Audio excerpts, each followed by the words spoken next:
There is a federal law that says the United States Navy can take back its battleships.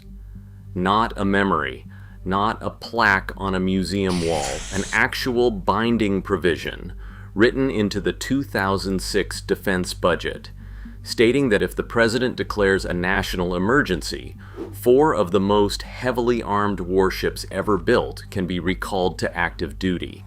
The museums displaying them agreed to it in writing.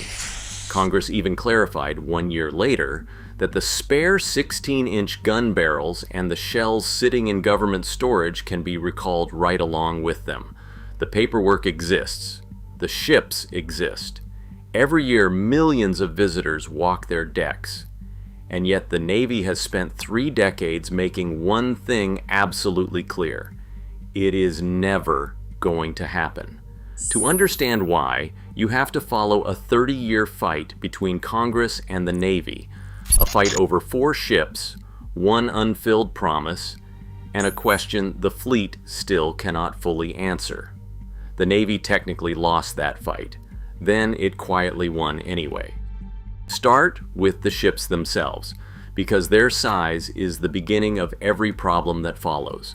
The 4 Iowa-class battleships, Iowa, New Jersey, Missouri, and Wisconsin, are 887 feet long, 108 feet across the beam, and displace over 57,000 tons at full load.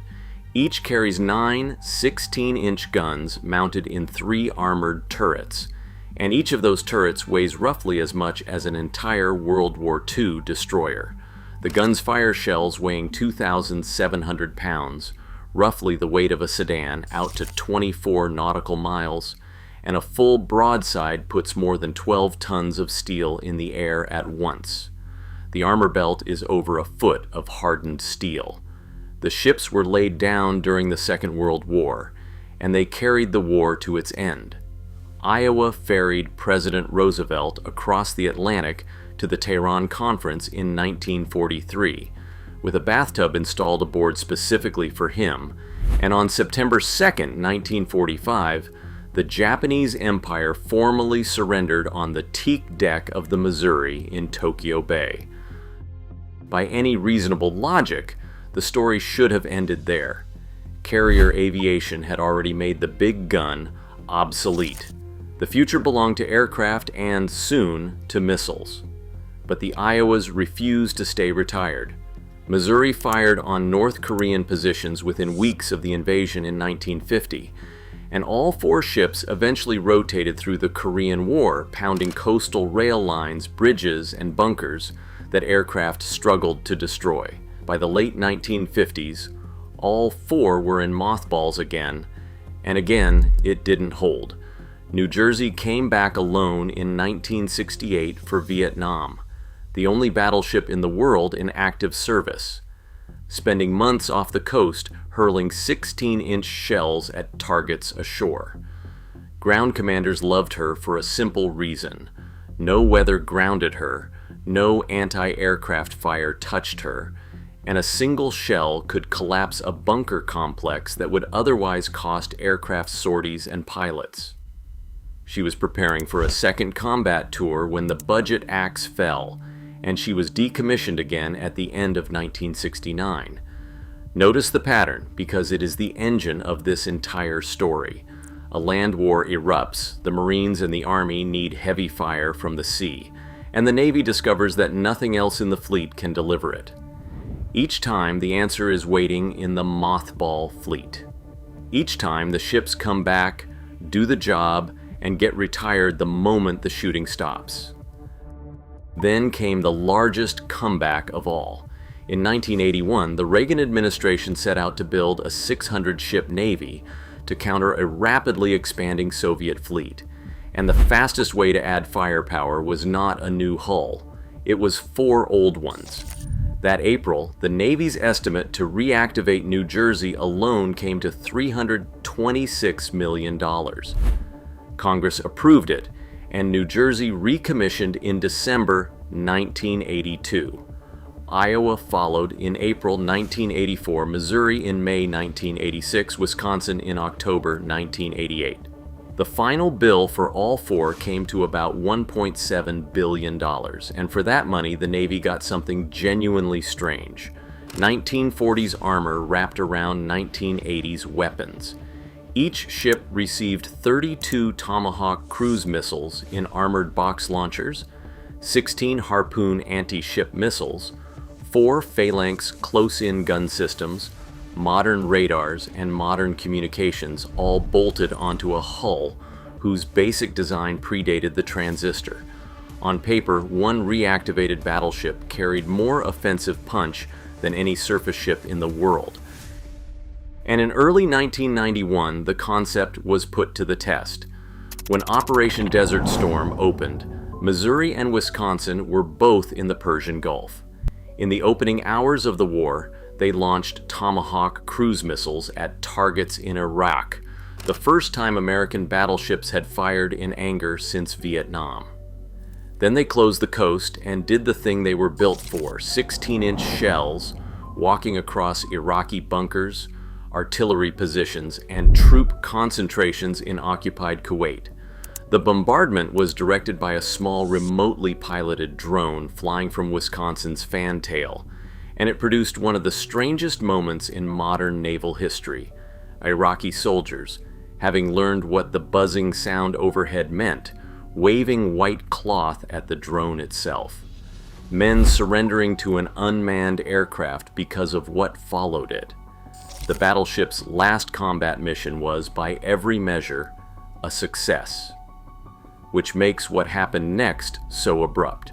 The Soviet Union collapsed, the defense budget collapsed with it, and the cost of running the battleships, each one needing a crew of roughly 1,500 sailors, became impossible to justify.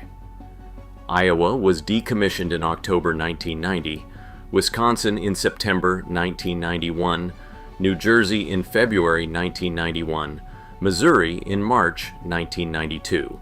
From last recommissioning to full retirement, the entire second life of the class lasted barely 9 years. And in January 1995, the Navy went one step further. It struck all 4 ships from the Naval Vessel Register, the official inventory of every ship the Navy owns. Being struck is the bureaucratic equivalent of death. It clears a hull for donation, for scrapping, or for sinking as a target. As far as the Navy was concerned, the battleship era was finally formally over. Congress disagreed, because hiding inside the celebration of Desert Storm was an uncomfortable fact. Nothing had replaced what those guns did. When Marines storm a hostile shore, something has to pound the beach ahead of them, sustained, heavy, all-weather fire that doesn't depend on aircraft getting through. The Navy's standard 5-inch deck guns threw 70-pound shells. A battleship threw 2,700-pound shells all day through any weather. The Marine Corps looked at the fleet of the 1990s and saw a fire support gap the size of a battleship. So in the National Defense Authorization Act for 1996, Congress did something extraordinary. Section 1011 ordered the Navy to put at least 2 Iowa-class battleships back on the register, keep them in good material condition, and, this is the remarkable part, retain the entire logistical tail that kept them alive.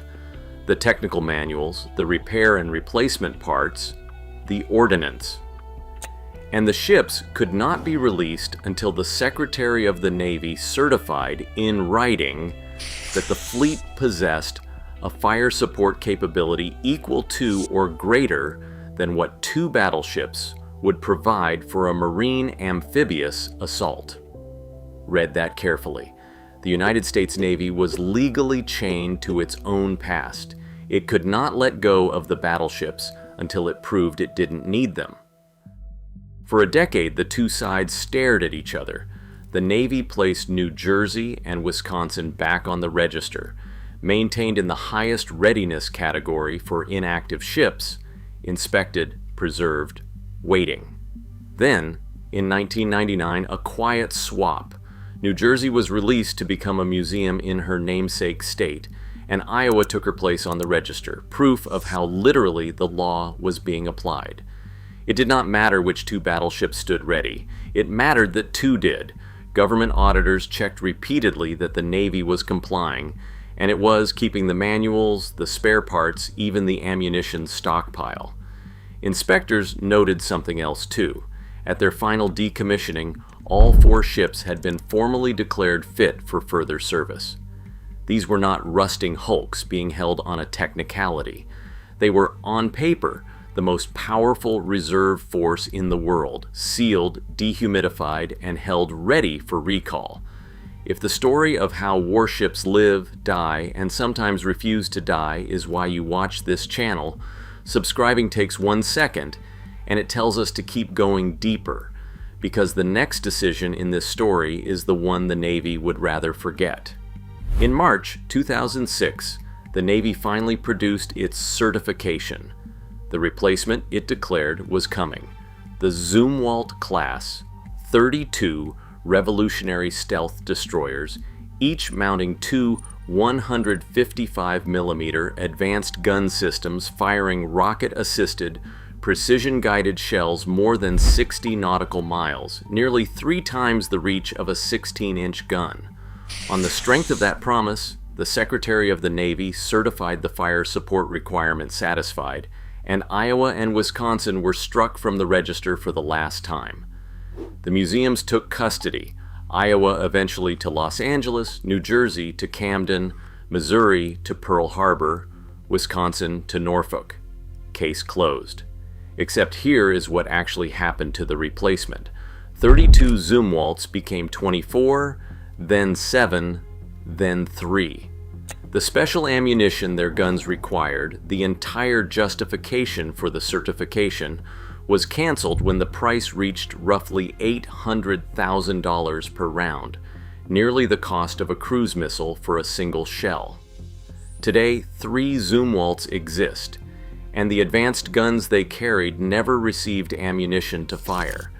The Navy is now removing them entirely to install hypersonic missile tubes instead. The certification that freed the Navy from its battleships turned out to be wrong on essentially every count. The gap the ships were held for was never filled. So why, even then, with the replacement dead and the requirement unmet, did nobody seriously move to bring them back? The question isn't hypothetical. Politicians raise it regularly. Presidents have mused about it publicly. Every few years, usually after some new crisis exposes how few ships the Navy actually has, the argument resurfaces that 4 proven hulls are sitting right there, already bought, already armored, already famous. And on the surface, the math even looks tempting. The 1980s proved a reactivation could be done. The ships fired their guns in combat as recently as 1991. The law explicitly preserves the option. What exactly is stopping a Navy that says it needs more firepower from taking back the most heavily armed surface ships it ever owned? The honest answer has nothing to do with certifications, and everything to do with what a battleship actually is below the waterline. Start in the engine rooms. Each Iowa is driven by 8 boilers running 600-pound steam pressure through 4 geared turbines, 212,000 horsepower of 1940s propulsion technology. The modern Navy runs on gas turbines, diesels, and nuclear reactors. It retired its last conventionally steam-powered combatants decades ago, and the training pipeline that once produced thousands of sailors who could safely operate a high-pressure steam plant has simply ceased to exist. This is not a skill you can hire from the civilian world because the civilian world abandoned it too. Reactivating one battleship would mean rebuilding an entire extinct trade, instructors, schools, curriculum, for exactly 4 ships. Then count the people. A reactivated Iowa needed roughly 1,500 sailors. A modern Arleigh Burke destroyer with vastly more combat capability by every current measure runs on about 300.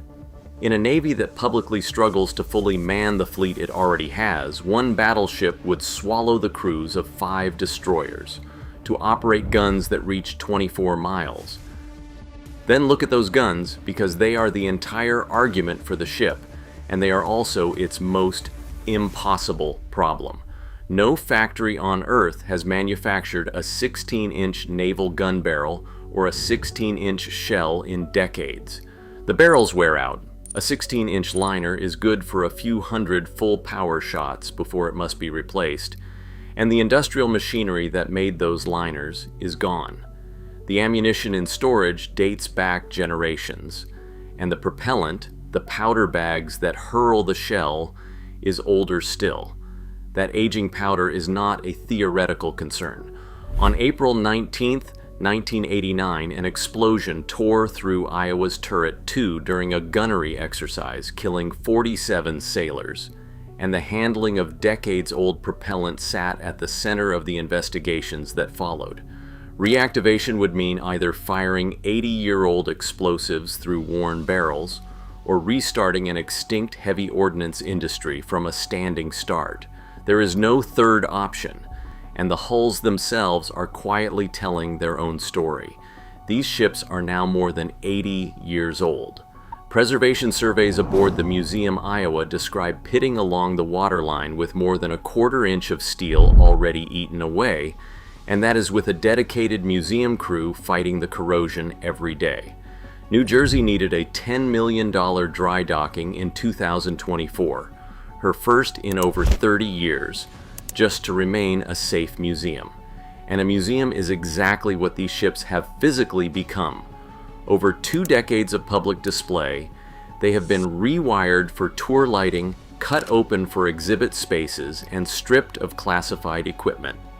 Reactivation would begin with undoing the museum itself, reclaiming the hull through the legal process, towing it to one of the handful of dry docks large enough to hold a ship weighing 57,000 tons, surveying every foot of 80-year-old steel, replacing miles of piping and cable insulation from the 1940s, and only then beginning the actual military conversion. In the 1980s, that conversion took about 2 years per ship, with an intact supply system behind it. Today, every single component would be a custom order from a vendor that no longer exists. The 1980s reactivation cost $1.7 billion at a time, when the vendors, the spare parts, and the steam engineers still existed. Every serious look at the problem since puts a modern reactivation at several times that figure, and that is before adding the modern radars, defensive missiles, drone defenses, and combat networks a warship needs to even leave port in the 2020s. At which point you are not reactivating a battleship. You are building a new warship inside an 80-year-old hull at a price approaching a new warship, with none of a new warship's advantages. Because survivability is the final wall, and it is the one no amount of money climbs over. A battleship's guns reach 24 nautical miles. Modern land-based anti-ship missiles reach 10 times farther, and they are cheap, mobile, and proliferating. To fire its guns at all, an Iowa must sail deep inside the exact zone the entire modern Navy is structured to stay out of. And all that legendary armor, the foot of steel that defines the ship, was designed to defeat shells arriving on a flat trajectory from another battleship.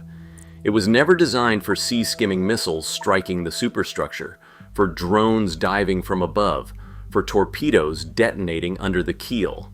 The threats that actually exist in 2026 attack everywhere the armor isn't. The battleship's defining feature protects it from an enemy that no longer exists, while offering surprisingly little against the enemies that do. Which leaves one last question hanging. If all of this is true, and the Navy has known all of it for 30 years, why does the emergency recall clause still exist? Why are museums still contractually bound to preserve military equipment? Why are 16-inch barrels still recallable by law? Because the clause costs nothing, and removing it would cost a political fight, nobody wants to have. That law was never really an operational plan. It was Congress refusing to let the Navy walk away from the fire support argument, and the Navy signing whatever finally let it hand the ships over. Both sides got what they needed. The deeper truth is that the requirement itself never died. It just changed shape. The Marines are still owed an answer on heavy fire from the sea, and the search for it has wandered from super guns to rail guns to precision rockets to missiles, without ever producing a single platform that does what 4 old ships once did. The Navy solved the battleship problem the only way it could, not by replacing the capability, but by redefining the mission until the gaps stopped appearing on paper.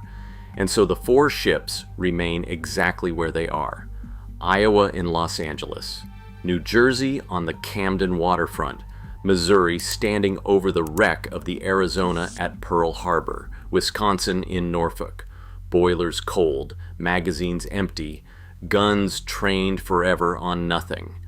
The Navy won't reactivate its last battleships for the simplest reason of all.